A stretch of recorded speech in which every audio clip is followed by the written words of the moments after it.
This is the Honda CB250 Super Dream I chose to rebuild. And so far it's been really fun but really challenging.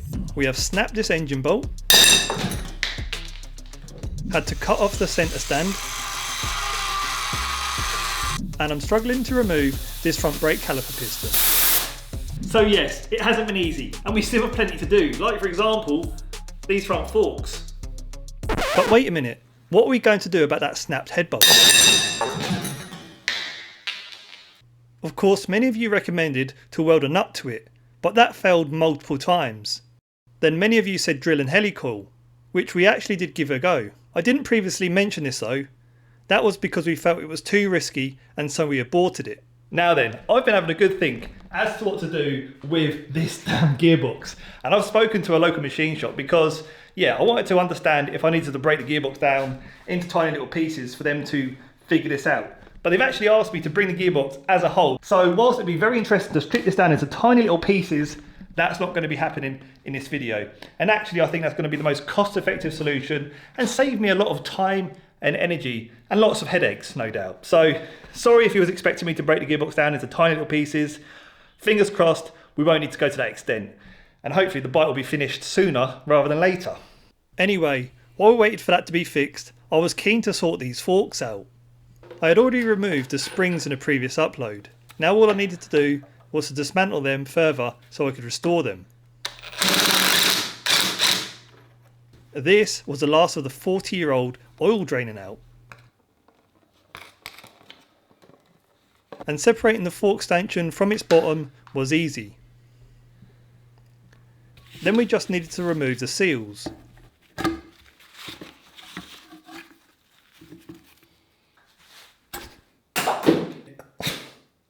Where's it gone? I then used my new parts washer to give them a good clean using a mix of water and degreaser.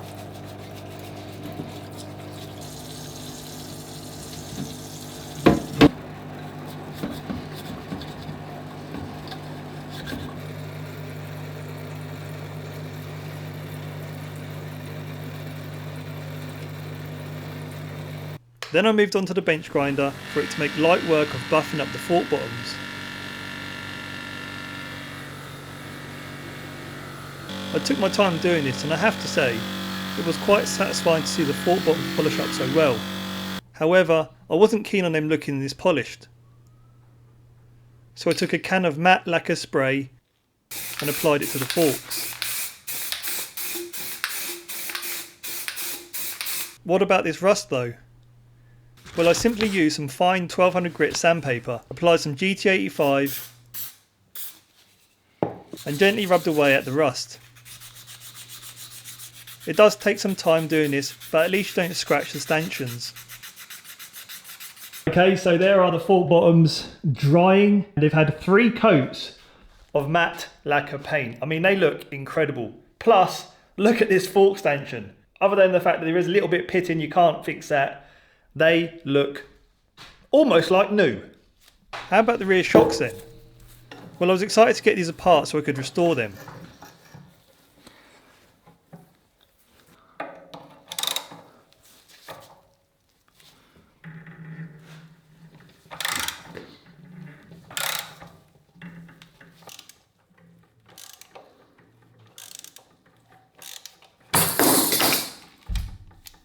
So we've removed one spring from one damper, but look at this, that damper, yeah, I can pull it out, look, it's not, yeah, can't repair that.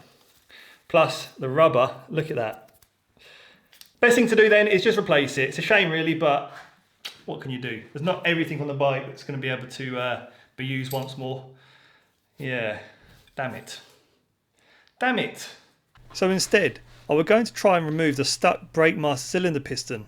I had removed the circlip, but the piston seemed to be seized. So maybe we just needed to get a little bit more serious with it.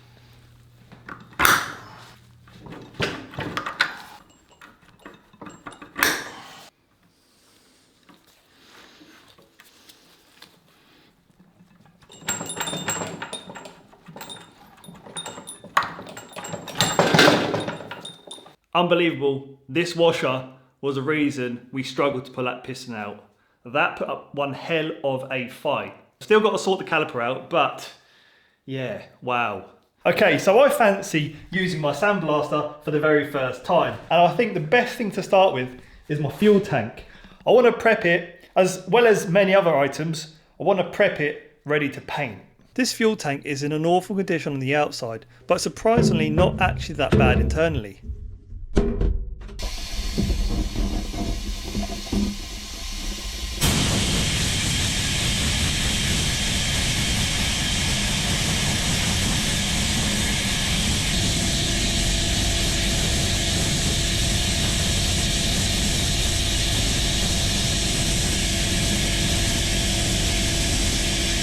Little bit of a problem. I was really enjoying myself sandblasting away, but the airline, which is supposedly rated to 300 psi or 20 bar working pressure, well, I heard a pop and it's leaking. My air compressor goes up to just over 100 psi. That's not normal, right? I mean, that's a 3 horsepower air compressor. That's a bad boy there. As I say, 100 psi of working pressure. So the airline should have not burst.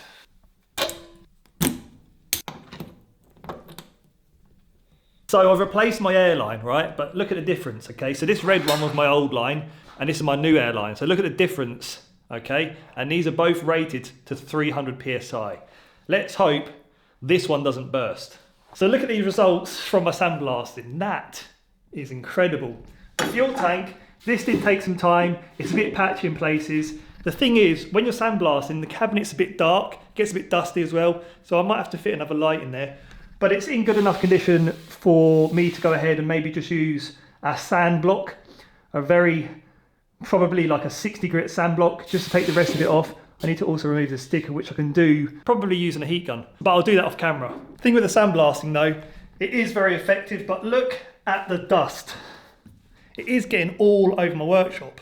Also, it's a bit of a shame that I still haven't managed to sort this brake caliper piston out. The last time I tried to remove it using my air gun, I was actually getting very bad leaks. Thing is, I've now added PTFE tape. The PTFE tape, you can see it there. So let's give it another go. We might get lucky.